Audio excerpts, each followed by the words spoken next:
Awak ambil antibiotik, awak okey. Sebulan kemudian, dia datang balik. Ini sebabnya.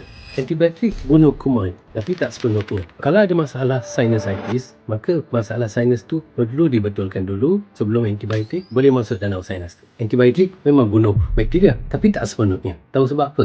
Sebab dalam sinus awak dah terkumpul nanah. Selagi nanah tu tak keluar, maka sinus tu tak dapat pulih sepenuhnya. Masalah sinusitis yang teruk, yang kronik, selalunya berpunca dari sama ada struktur dalaman tu dibekuk, hidung bekuk kat dalam, atau daging bekak, atau ada polip, atau radang yang berpanjangan. Selagi ada masalah ini, sinus kat dalam dijangkiti kuman dan kuman tu tak boleh nak keluar. Nanah tu tak boleh nak keluar. Inilah sebabnya bila makan antibiotik dia okey sekejap, lepas tu datang balik. Untuk hentikan kitaran ni, awak perlu jumpa doktor ENT terdekat. Doktor ENT akan teropong dan pastikan keadaan. Dia akan nilai keadaan sinus awak dan beritahu perlu pembedahan atau just makan ubat.